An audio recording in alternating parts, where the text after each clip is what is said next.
Vamos a invitar a los siguientes expositores entonces, que nos van a acompañar con el tema de atención integral del paciente politraumatizado pediátrico y adulto, los colegas del Hospital Delicia Concepción Mas Bernat de la ciudad de Concordia, el licenciado Julio Ledesma, que es supervisor de recursos humanos y materiales desde el año 2017, y la enfermera, licenciada en enfermería, Ledesma Teresita, que es jefa de emergencia y trauma desde el año 2018. Los recibimos con un fuerte aplauso a los colegas de la ciudad de Concordia.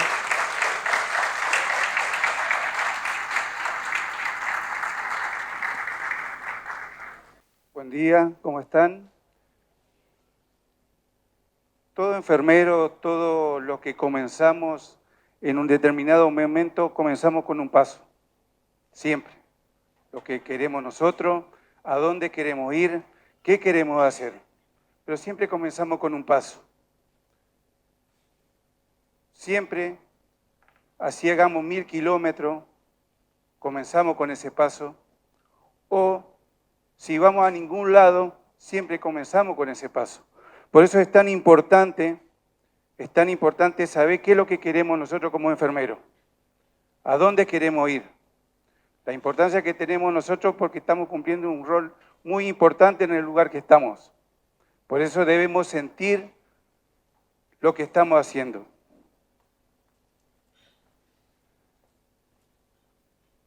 Por eso es tan importante que la verdadera grandeza que tenemos nosotros no se mide por lo que alcanzamos, sino por lo que superamos. Nosotros los enfermeros tenemos que superarnos continuamente, avanzar continuamente. Yo siempre digo que la enfermería es como la computadora. ¿Qué quiere decir esto? Que lo que aprendimos ayer ya es viejo. Y siempre tenemos que ir un paso adelante. Pero eso depende de cada uno, eso no nos enseñan. La impronta que tenemos que tener nosotros, eso es lo importante. Comenzando con estas pequeñas palabras, vamos a hablar de un tema que es muy amplio, muy importante, que sería una jornada entera hablar de este tema. Pero vamos a tratar, desde el punto de vista de enfermería, ciertos aspectos del manejo de un politraumatizado en su inicio, viéndole un enfoque de enfermero. Cada uno cumpliendo un rol determinado, porque ustedes acuérdense que en la parte de enfermería, cuando hay un politraumatizado en un hospital, interactuamos una cantidad de partes. ¿Sí? La parte profesional médica, la parte profesional de enfermería, los subsistemas, todos participan. ¿Sí? Giramos alrededor del sujeto de cuidado del usuario que tenemos. Y comenzando con esto, vamos a empezar con unos pequeños conceptos como para entrar en este tema. Y podemos decir que es un politraumatizado, es toda aquella persona que sufre múltiples lesiones orgánicas, musculoesqueléticas, circulatorias, ventilatorias, y que ocasionan una lesión inmediata en la persona. ¿Sí? Eso es lo que sería un politraumatizado. Encontrarán varias definiciones por ahí de politraumatizado, pero esta es una. La etiología, ¿qué es la etiología? Es la causa, ¿qué es lo que provoca la lesión? Hay varias, nombramos algunas acá, como puede ser un accidente de tránsito, un accidente doméstico, heridas de arma de fuego, herida de arma blanca, desastres naturales, que estamos teniendo varios. Estos son una de las etiologías o las posibles causas que pueden ocasionar un politrauma. También podemos decir o profundizar qué es la fisiopatología. La fisiopatología se está refiriendo qué reacción tiene el organismo frente a esta lesión. ¿Sí? Y acá, como se dice la definición, es el desarrollo de una respuesta inflamatoria. El organismo reacciona frente a, de diferente manera. Es sistémica. ¿Qué quiere decir sistémica? Todos los sistemas actúan frente a esta reacción. Eso es básico. Desde nivel tisular a los medios internos, todo actúa, todo reacciona, ¿sí? Por eso habla de una lesión multiorgánica, siempre es multiorgánica, porque ustedes acuérdense que el cuerpo es la máquina perfecta, por eso reacciona de una forma u otra frente a un determinado hecho. Acá vamos a hablar de lo que es la mortalidad. La mortalidad en un politrauma se divide en 3 periodos. Es el precoz, el inmediato, el precoz y el tardío. Recuerden esto. ¿Y por qué va esto? La definición de estos 3 periodos, ¿por qué? Porque tenemos el inmediato, el que se ocasiona en el momento del accidente propiamente dicho. Ese es el inmediato. Después tenemos el que se llama precoz. El precoz va desde la hora a las 24 horas. Y el tardío es el que pasa después de las 48 horas. Por eso es tan importante que aquella sujeto de cuidado de usuario que presente un politraumatizado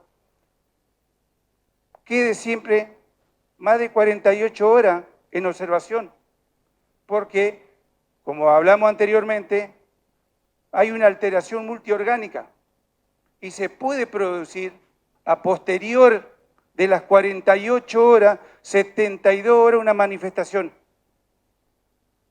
Se caen en la vereda, se golpean, una lesión cráneoencefálica, se golpea la cabeza, va al hospital, no tiene nada, radiográficamente no tiene nada. Se le hace un análisis, un estudio neurológico, no tiene nada. Pero a las 72 horas empieza con manifestaciones. Y lo primero que se manifiesta, le dieron el alta, que se vaya. Lo primero que decimos nosotros, si no estamos ahí adentro. ¿Por qué? Porque, vuelvo a decir, hay reacciones del organismo tardío. Entonces es importante eso. Y después tenemos la que es después de las 48 horas, como le dije, y de acá se desprende lo que se llama la hora de oro o la hora dorada, que la habrán escuchado nombrar, que es la hora, ¿sí?, que va desde el momento del siniestro, 60 minutos después. Y también están lo que por ahí se sabe conocer, que es los 10 minutos de platino, que son tan importantes esos 10 minutos. ¿Pero qué va a esto? Lo importante, sí, es la atención hospitalaria, sí. Pero más importante todavía es el previo a que ingrese al hospital. Es fundamental esa parte. La hora de oro o la hora dorada son aquellos 60 minutos, como le dije, a posteriores del siniestro.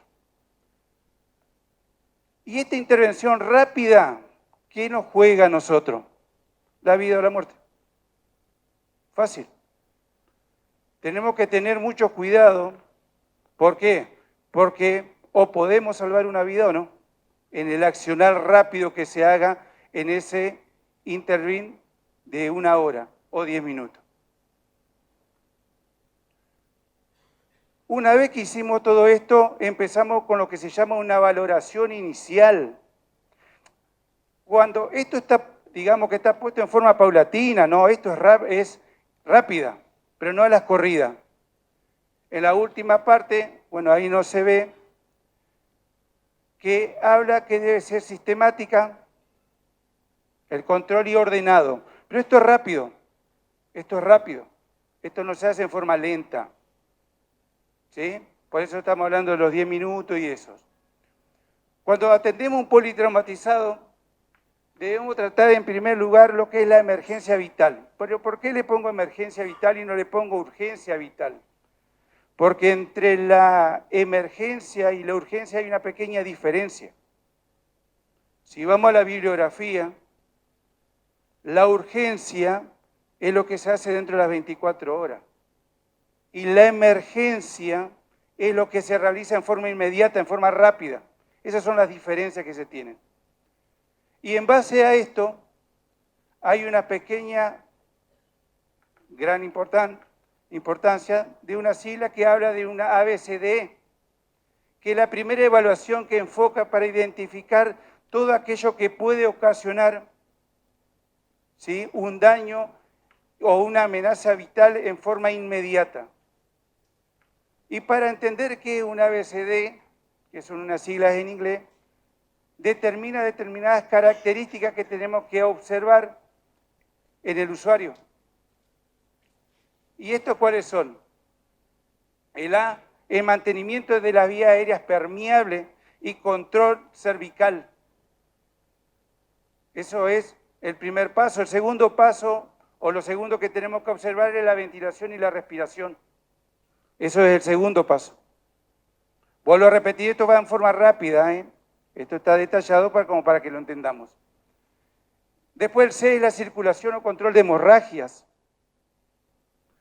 El D es la valoración del estado neurológico. Y el E estamos hablando de la exposición de la víctima y evitar la hipotermia. Esas son las explicaciones. Y ahora un pequeño resumen de cada una de ellas. Cuando hablamos de el mantenimiento de las vías aéreas permeables y control cervical, es muy frecuente que ésta no se encuentre permeable frente a un accidente por una determinada obstrucción que puede tener esta parte. Que puede ser la orofaringia, que puede estar ocasionada por un sangrado, por una prótesis, por un vómito que la obstruya. Y después tenemos otra propia que sea del traumatismo ocasionado, ¿sí? Que ahí, por ejemplo, daba ejemplos de edema o fracturas, que es muy común por ahí la fractura mandibular por el impacto. Cuando nos referimos a al control o la inmovilización, podemos hablar que se debe tener mucho cuidado en el manejo de la cervical.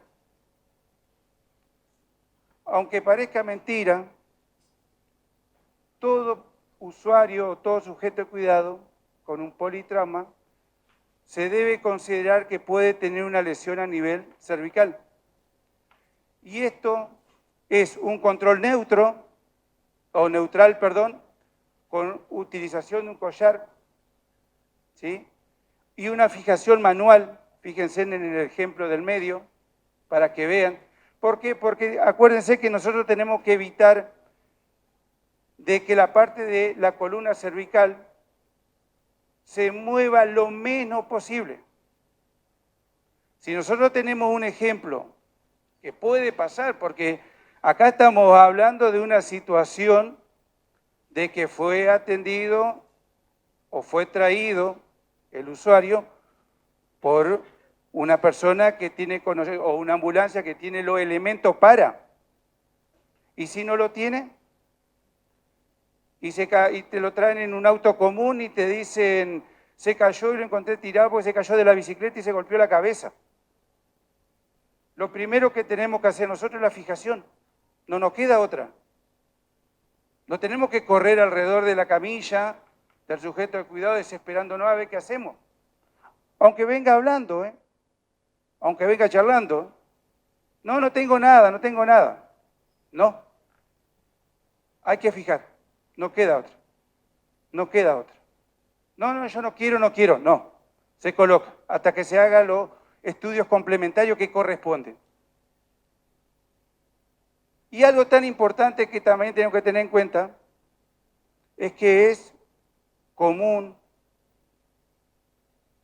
que estos politraumatizados presenten vómito, ¿tá? Y la movilización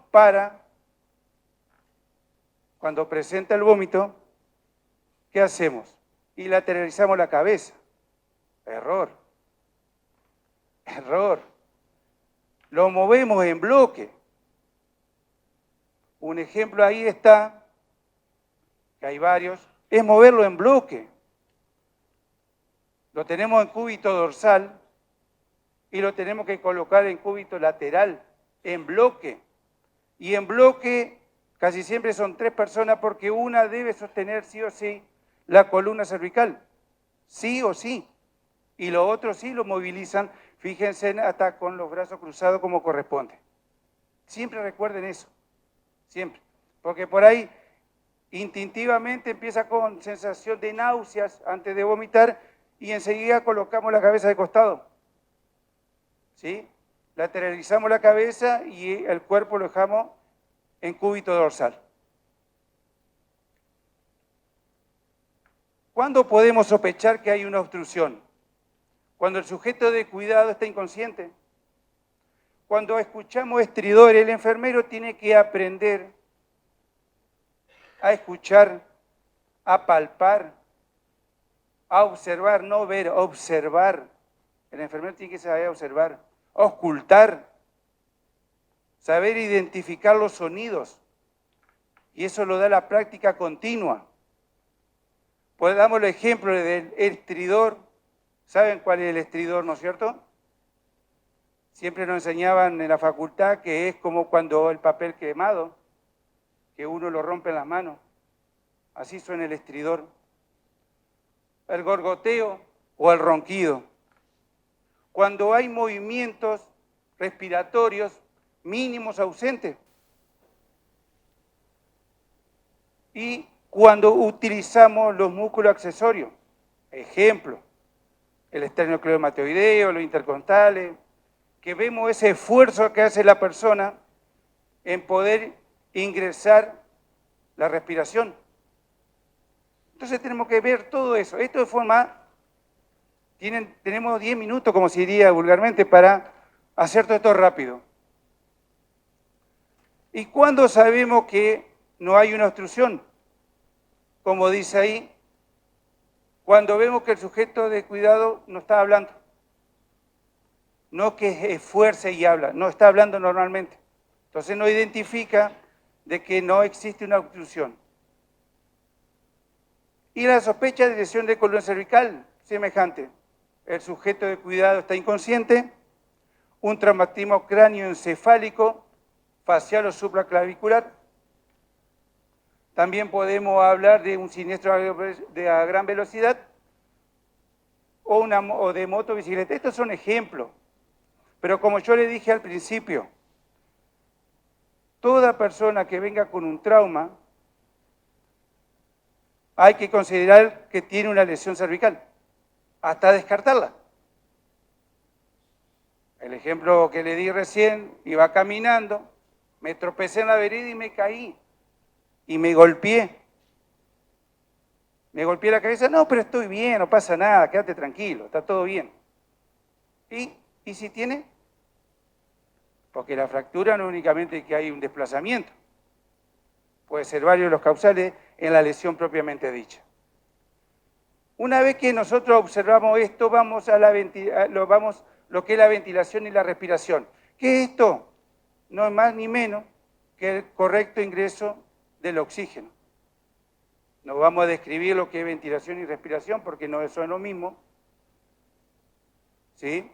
Porque la respiración es el ingreso, para que entiendan, el ingreso, y la ventilación es el movimiento. Entonces es muy importante ver la correcta ventilación y el ingreso de oxígeno a través de la frecuencia respiratoria. Dependiendo, ya saben muy bien, no les voy a explicar a ustedes, dependiendo de la bibliografía, vamos entre 14 o 20 movimientos torácicos por minuto o 16 o 20, depende de que manifieste la bibliografía que vean.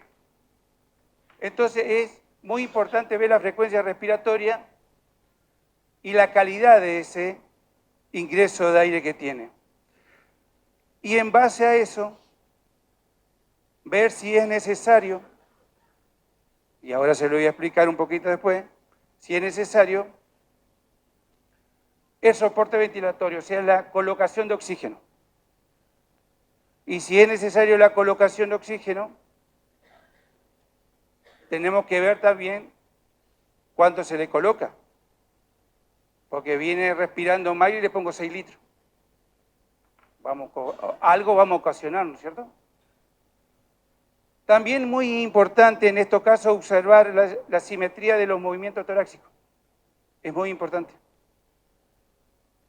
Hay que controlar. Por eso le digo que el enfermero tiene que ver todo. la observación del usuario es integral, completa. Y no hablo de la palabra que no se utiliza más, la cefalocaudal. Hablo de integral. También saber, como dice ahí, palpar y ocultar es muy importante. Observar la distensión de la yugular, el latido que se tiene frente a un esfuerzo respiratorio. La posición de la tráquea y ver todo aquello que puede ocasionar un riesgo para la vida. Y a esto vamos. Todo politraumatizado debe tener aporte de oxígeno. ¿Por qué? Porque tenemos que considerar que puede existir una hipoxemia, una disminución de oxígeno a nivel tisular y a nivel interno. ¿Y qué es lo que lo puede ocasionar esto? Por ejemplo, una hipovolemia. Que ahora cuando hablemos un poquito de la parte circulatoria, ¿qué es lo que ocasiona la hipovolemia? La pérdida de líquido, sangre, externa o interna. La lesión de la vía aérea en el trauma torácico. Y también, por ejemplo, la hipoventilación. Ustedes fíjense que no estamos hablando de la pérdida total, estamos hablando de disminución brusca. En el traumatismo cráneoencefálico, porque la parte neurológica también afecta mucho en este sentido. Acá estamos hablando de la circulación con control de hemorragia. Y acá hay unos porcentajes, que pueden ser un poquito más, un poquito menos. Pero habla que un 30% de la muerte es ocasionada por las hemorragias, pero un 90% ocasionan el shock. Una pequeña gran diferencia. Y también le está diciendo que esta hemorragia puede ocasionar una alteración en la conciencia. Tenemos que saber observar lo que es la piel y el llenado capilar. Es muy importante eso, ver, ¿sí? La cianosis, fácilmente la cianosis. Esa coloración azulada que saben muy bien se manifiesta en las terminaciones o en la parte de la mucosa, que se ven eso enseguida, ¿sí? Y saber controlar los signos vitales.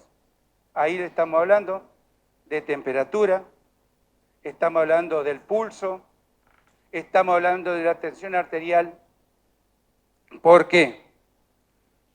Porque al controlar el pulso y al controlar la tensión arterial, nos puede estar demostrando que hay una hemorragia ni aunque la veamos.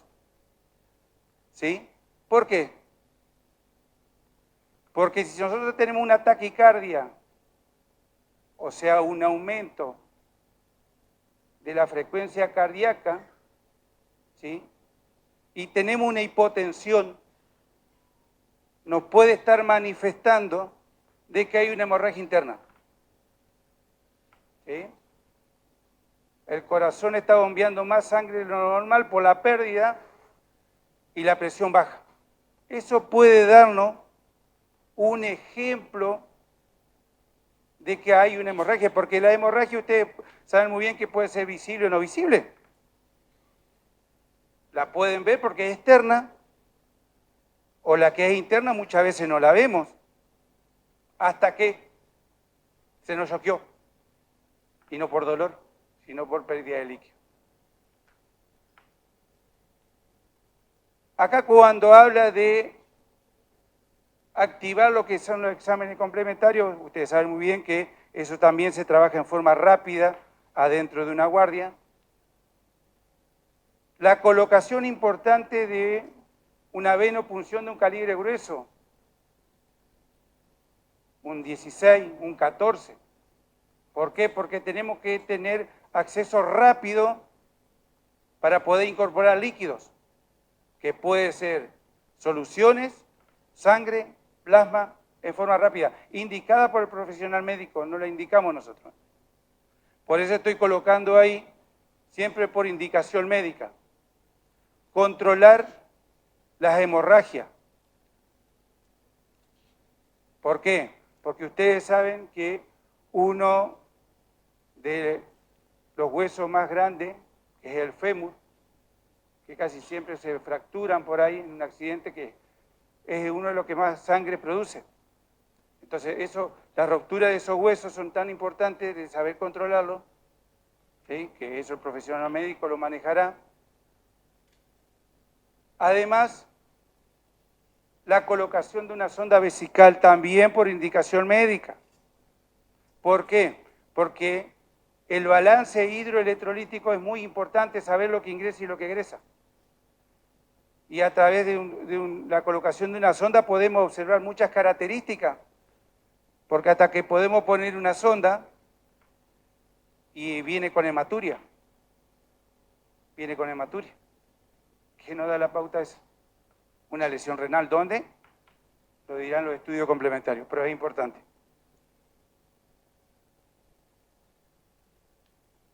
La valoración del estado neurológico. Esto también es importantísimo saber a nivel neurológico cómo se encuentra el sujeto de cuidado, porque puede estar presentando edemas cerebrales.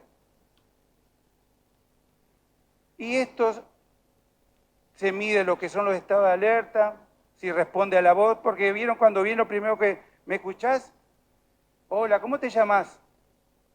Eso lo tenemos todo, ¿sí? El dolor, porque a ver si siente la sensación del dolor. ¿Y esto, por qué se mide esto? Por la tabla de Glasgow. Todos la conocemos, la tabla de Glasgow.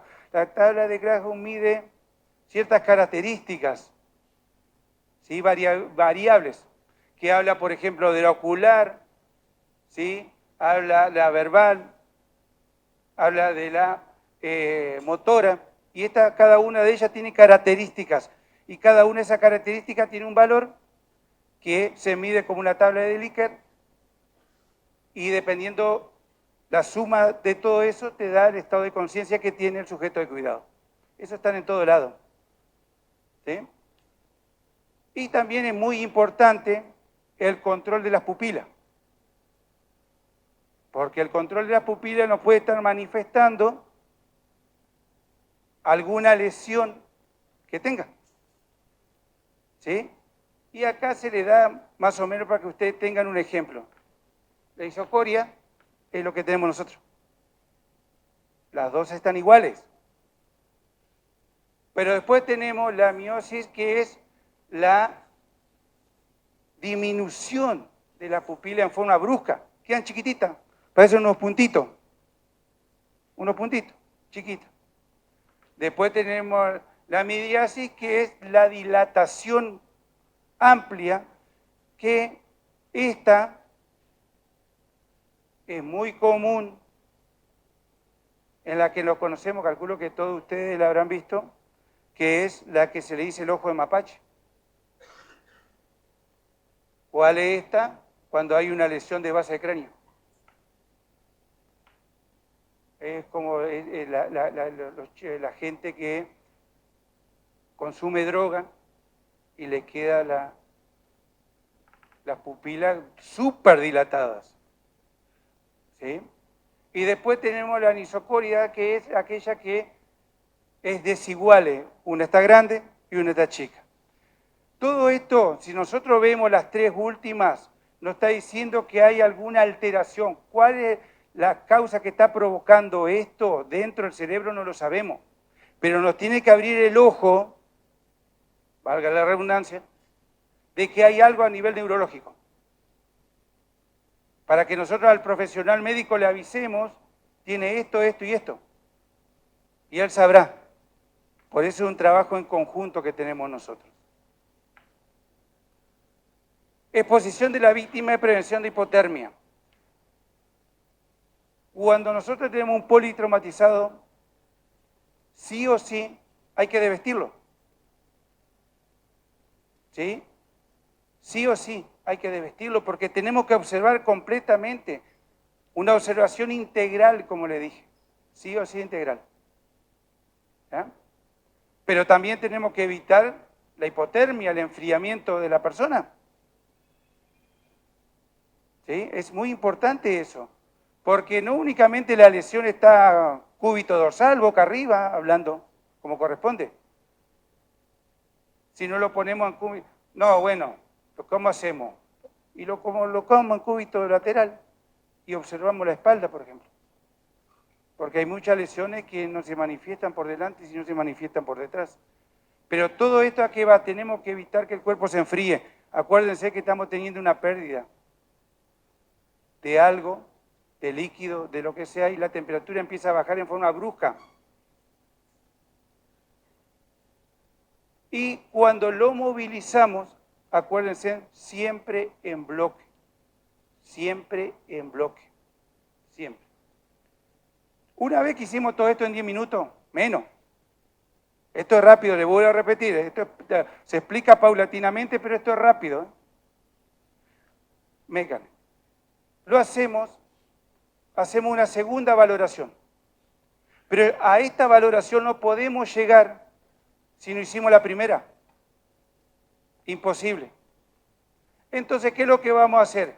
Volvemos a hacer una reevaluación, pero ahora más, digamos, como más tranquila. Fea la palabra, ¿no? Porque en ese momento tenemos que trabajar tranquilo, pero enérgico, ¿no? Pero ya hicimos un primer paso muy importante. Y volvemos a hacer la valoración del ABCD. Revalorar nuevamente la hemodinamia del sujeto de cuidado. Si nos da la posibilidad de hacer un interrogatorio al sujeto. Una exploración física más integral, más completa. Y preparar el usuario para estudios complementarios. Esto sería en forma rápida. Pero todo esto, ¿cuál es lo más importante de todo esto? Tener un contacto muy directo con aquellas personas que traen al sujeto de cuidado. Tanto el que lo trae en un vehículo particular, como aquellas personas que lo traen en una ambulancia. ¿Por qué? Porque ellos son, si esto es importante, ellos es más importante todavía. Porque ellos nos van a dar una información bastante fidedigna de lo que ocurrió, porque ellos fueron y lo buscaron. Entonces vamos a ver qué es lo que pasó. ¿Sí? La clase de siniestro, de qué forma, cómo lo encontraron, cómo se cayó, cómo estaba el cuerpo, cómo... Eso es muy importante. Por eso la persona que lo trae, y no hablo de la parte profesional médica, acuérdense que yo estoy hablando de enfermería, el enfermero al colega le tiene que dar una descripción minuciosa del caso. No es llegar y decir, acá te lo traigo, un politraumatizado, un choque de auto. Ajá. ¿Y? No, ahora preguntarle al médico. El especialista, el médico, da la parte médica, nosotros damos la parte de enfermería. Nosotros somos profesionales que sabemos y debemos saber hacer una descripción completa. ¿Y a través de qué lo hacemos?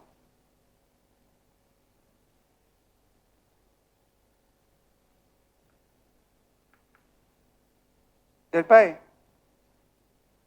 del proceso de atención a enfermería. Esto no se ve muy bien, pero es lo que, este es un usuario politraumatizado que ingresó al servicio de emergencia y trauma del Hospital Maderná, donde en primera parte está una valoración integral del sujeto de cuidado. En base a eso, sacamos los patrones disfuncionales como son los diagnósticos por prioridades. Se hace una planificación de trabajo con la ejecución y la evaluación. Esto cuando nos traen a alguien a nosotros por un politrauma, en forma resumida, el enfermero a mí me tiene que dar una valoración de cómo encontró a ese sujeto de cuidado, qué vio alterado, lo diagnosticó desde el punto de vista de enfermería, no inventamos nada, ya está todo inventado en ese sentido de los diagnósticos. ¿Qué se planificó en esos 10 minutos, 15 o 20 y qué ejecutó? Eso se lo debe decir al colega para saber con qué nos enfrentamos. Y el médico hablará por su parte. ¿Me entienden? Esto es lo importante que tenemos que tener nosotros como enfermeros. Esto es una visión rápida, por eso le digo, es un tema larguísimo para hablarlo, pero por el tiempo que tenemos, es, digamos, lo conceptual del trabajo. Ahora yo le voy a pasar a Teresita y le voy a explicar dentro de la guardia cómo es el tema.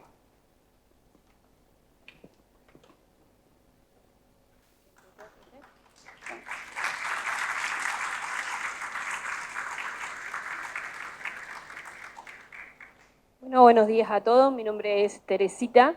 No es un apodo, es mi nombre, Teresita, así me llamo, por las dudas. Les vengo a contar, yo soy licenciada en enfermería y hace 5 años, junto con Ocampo Laura, nos hicimos cargo del servicio de emergencia y trauma.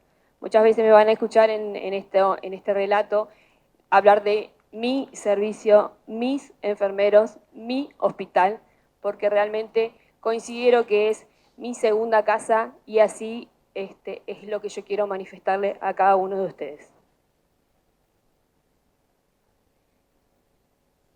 El trabajo en equipo es una de nuestras fortalezas desde que iniciamos esta gestión con mi compañera, es trabajar en equipo. No solamente en el equipo de la guardia del hospital, sino que en equipo de todos los sentidos, desde el camillero, desde el que lava, desde el prehospitalario que los veo acá, muy feliz de que estén, compañeros, y que hacemos un gran equipo, hacemos una gran red de cuidados para la persona que se va a encontrar con nosotros y nosotros nos vamos a encontrar con ellos. Herramientas esenciales. Esencial es trabajar en equipo, pero no solamente el equipo de ahí, como le digo, del hospital, sino que el equipo de todos. Y ahora voy a continuar comentándoles para que al finalizar nuestra disertación acá con Julio, entendamos por qué hablamos de herramientas esenciales.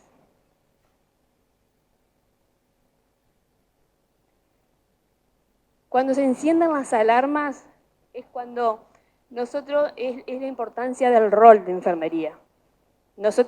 Solamente nosotros podemos llegar a sentir qué es lo que nos pasa cuando empiezan a encenderse esas alarmas. Esas alarmas no solamente las alarmas de monitores, respiradores o de lo que sea. Y ahora les voy a pedir a todos los que están acá presentes y apelar a un solo sentido, que solamente sea el de la audición. Así que todos me van a cerrar los ojos en este momento. Cierran los ojos y solamente necesito que escuchen para poder sentir.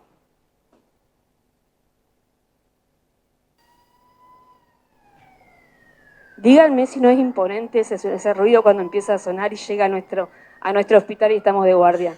Es terrible.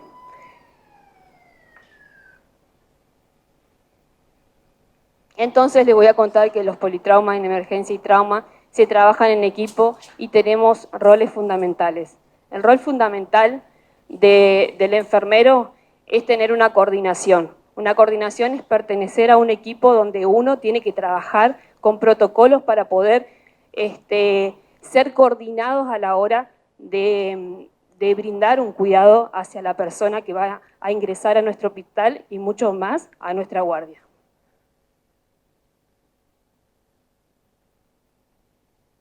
En nuestra gestión, junto con mi subjefe de la guardia, nos propusimos hacer capacitaciones internas para poder lograr un buen equipo de trabajo. Tratamos de todas las semanas hacer capacitaciones con el equipo que se encuentra en la guardia de turno. Es decir, bueno, nos juntamos 5 minutos, vamos a hablar del protocolo de intubación. el protocolo de armado de respirador, el protocolo del cardiodesfibrilador, el protocolo de sedación, el protocolo de antivenenos. Y todo el tiempo lo tenemos que ir renovando, todo el tiempo tenemos que ir viendo qué es lo que sabe el otro y qué es lo que yo pretendo como gestor que sepan. Esto de acá, en el politrauma, tiene una finalidad de saber cómo actuar.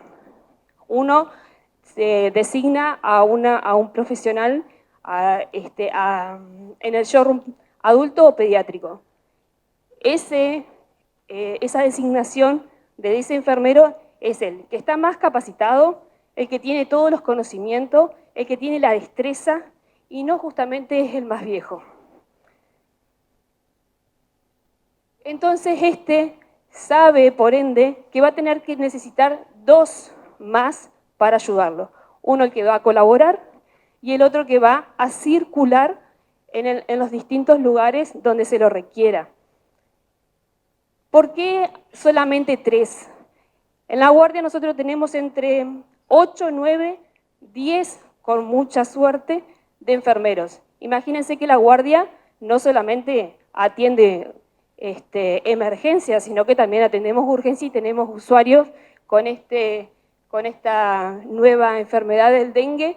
Tenemos internado, parece, un montón de gente y cuando llega realmente la urgencia estamos bastante ocupados.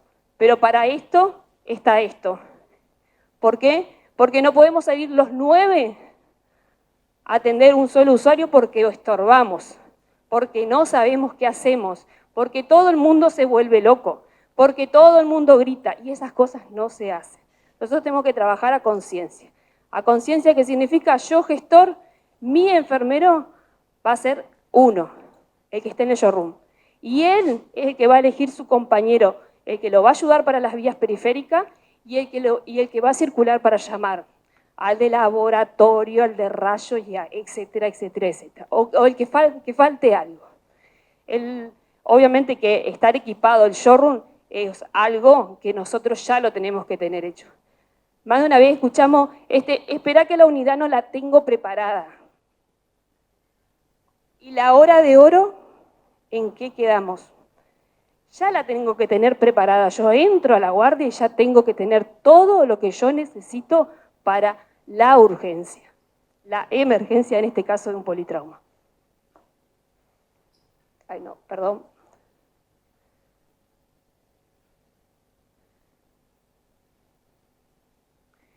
Establecer el rol del trabajo, un checklist. El famoso checklist, no sé si lo escucharon, pero para mí es el rol del trabajo, es lo que uno va a hacer en ese momento. En el momento que yo tomo la guardia, tengo que establecer con qué compañeros voy a trabajar.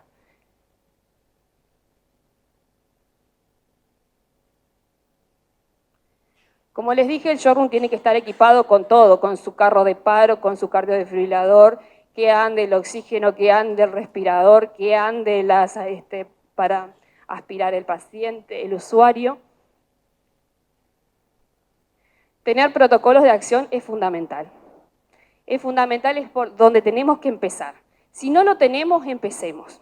Porque eso es fundamental para tener el fundamento de que lo que hago es lo que tengo que hacer sin que esté el profesional. Porque al llegar al protocolo nosotros tenemos que tener un consenso de todas las partes, desde los jefes, los que están trabajando, los que asisten, los médicos y todo el mundo que integre emergencia y trauma.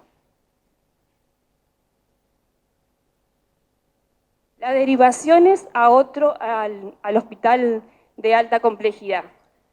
Acá me voy a detener 5 minutos para decirle que si bien las derivaciones las mandan y nosotros tenemos un GPS hermoso en la guardia donde sabemos cuando los chicos de 107, 105 nos llevan los usuarios, pero cuando no funciona y se enciende la alarma de la ambulancia que llega, sabemos que algo nos trae seguro, complicado, por eso las encienden.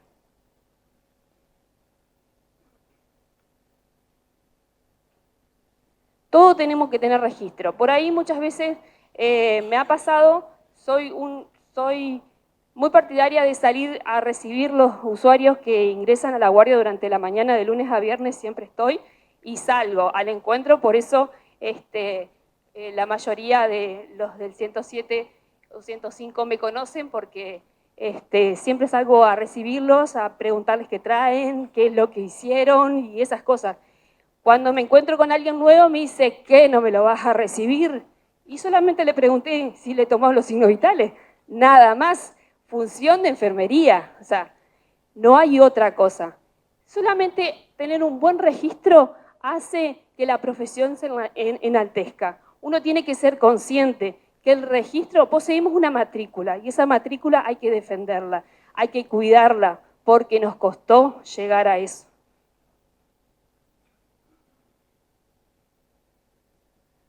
Todo funciona en equipo y el compromiso de ellos.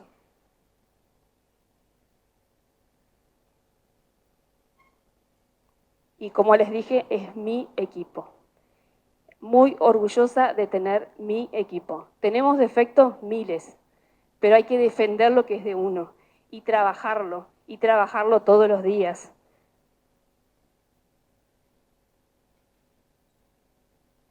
Todos somos importantes. ¿Por qué le digo que todos somos importantes? Porque ante todo somos personas. Personas que vamos a cuidar a otra persona. Que tenemos emociones, que sentimos, que lloramos, que vibramos, que tenemos adrenalina, que llevamos un montón de problemas de nuestras casas, encima nos encontramos con un montón de problemas en nuestro lugar de trabajo, pero así todos vamos igual. Trabajamos y damos lo mejor de nosotros, y eso es lo que hay que ver. ¿Pesan cosas malas? Sí, pero las cosas buenas también hay que destacarlas. Y este encuentro de acá hay que destacarlo, porque esto es algo muy bueno. Por ende, tenemos un grupo de WhatsApp que no me han eliminado de la guardia, en el que a mí me gusta conversar con mis enfermeros y preguntarles qué sienten, cómo están después de una urgencia, después de la muerte de un usuario, de cómo están, cómo se sienten, qué hicieron bien, qué hicieron mal, cómo lo mejoraríamos. Esas cosas hay que preguntarlas y hay que estar, y los veo llorar y los veo sentir, y esas cosas hay que exteriorizarlas, porque hay cosas que nadie más que nosotros sabemos todo lo que pasamos. Y por eso hice 2 preguntas fundamentales, o que yo creo que son fundamentales, y se las traje a ustedes. Esta foto es parte de mi equipo. Mi equipo, ¿por qué? Porque no solamente son enfermeros, también son mis mucamos, también son mis camilleros y también son mis médicos, porque aunque no lo crea, hay que defenderlos también.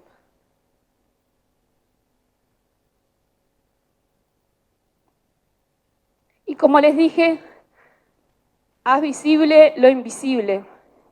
Les voy a contar una pequeña anécdota, ya que estábamos recién con Elizabeth, escuchando todas sus anécdotas divinas. Yo les voy a contar una mía particular, porque muchas veces he asistido a un montón de capacitaciones en las que cuentan que otra persona pasó, que otro pasó, y esto hay que contarlo en persona, en primera persona. Les cuento que cuando me formé, cuando empecé a trabajar de enfermera, empecé en circuito cerrado. Ese circuito cerrado me llevó a quirófano, a la parte de anestesia. Después pasé a terapia intensiva, esa terapia intensiva que me dejó huellas como nunca, como ninguna. Me estudié todo, sabía lo que era un respirador, sabía lo que era una plató, sabía cuando teníamos que hacer el proceso de Winnie. Estuve en la SATI, me hice del grupo, hice de todo hice. Y me creí en la cima. En la cima que nadie iba a poder saber más que yo, porque yo me había hecho todos los cursos, había y por haber. Y cuando llegaba al hospital, en la cama lo que estaba, implementaba mi conocimiento, y si salía bien, bárbaro. Y si salía mal, y bueno, salió mal. Pero nunca era la persona, era o el politrauma, o el postoperatorio, o el edema agudo del pulmón, o el cardiológico, y siempre era una patología. Nunca nunca lo trataba por su nombre, jamás. Siempre tenía cara muy de mala, y siempre me creí que estaba allá arriba. ¿Y vieron cuando dicen, esa parte que dicen, hice un clic? Yo no hice un clic. Yo con todo lo que sabía, me desarmé. Todos mis conocimientos, ninguno funcionó. Y quiero contarles por qué. Siempre lo cuento cuando hablo. El día que mi padre murió en una terapia intensiva. Y yo no pude hacer nada con todo lo que sabía. Así que todos esos conocimientos quedaron en el piso destrozados. No sirvieron para absolutamente nada. Para nada, nada, nada, nada. Y me tuve que volver a rearmar. Y ese rearmar es esta frase que la encontré en uno de los cursos de cuidados humanizados. Y desde entonces empecé a trabajarlo. Y desde entonces dije, esto tiene que cambiar. La enfermería tiene que saber que primero nosotros somos personas. Nosotros tenemos emociones, nosotros lloramos, reímos, celebramos cumpleaños. ¿Qué no nos pasa? Celebramos Día de la Madre, Día del Padre. No tenemos días que no hayamos pasado dentro de un hospital. Nos conocen más nuestros colegas que nuestra propia familia. Estas son las preguntas que hice en el grupo de WhatsApp. ¿Qué es trabajar en emergencia y trauma? ¿Y qué es trabajar en una emergencia? Ellos contestaron millones. Todos contestaron. Pero me voy a detener acá antes de continuar y mostrarles qué es lo que contestaron, porque esto es fácil hablarlo. Es fácil venir y pararme delante de ustedes y decirles todo lo que podemos hacer bien, qué es lo que podemos hacer mal y cómo los podemos hacer. Pero atrás mío, y yo no digo que atrás, y tampoco digo que arriba, hay un gran equipo de este departamento de enfermería que me acompaña, que nos acompaña, que siempre está presente, que siempre nos apoyan, nos aconsejan, nos retan y tratamos de resolver. Por eso, en este momento, ellos dos también nos acompañan,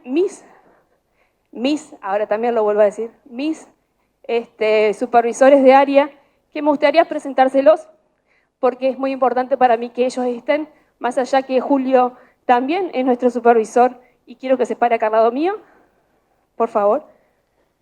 Esto se hace en equipo. Y por favor, el licenciado Morínico Darío, que pase. Y la licenciada Romero Sandra, también que pasen.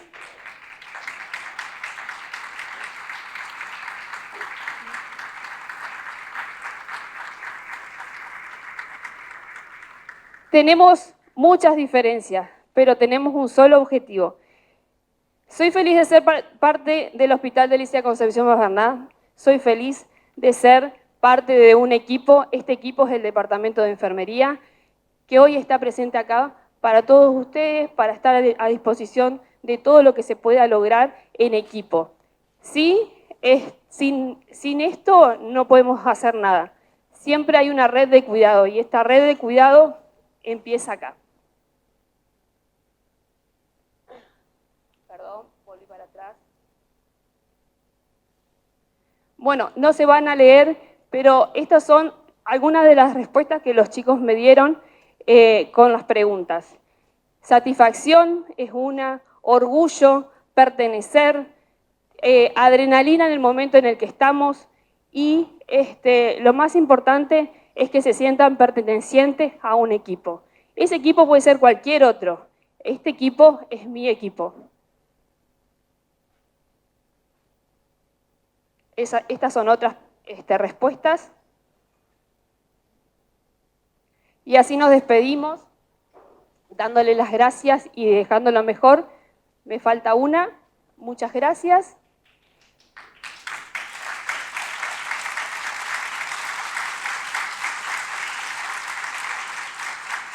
Y como dice Eduardo Galeano, que es una de las personas que más inspira todos los conocimientos, Es mucha gente pequeña en lugares pequeños, haciendo cosas pequeñas, cambiaremos el mundo. Y para mí es gente pequeña en lugares pequeños, haciendo cosas pequeñas, vamos a cambiar nosotros la red de cuidado. Muchas gracias.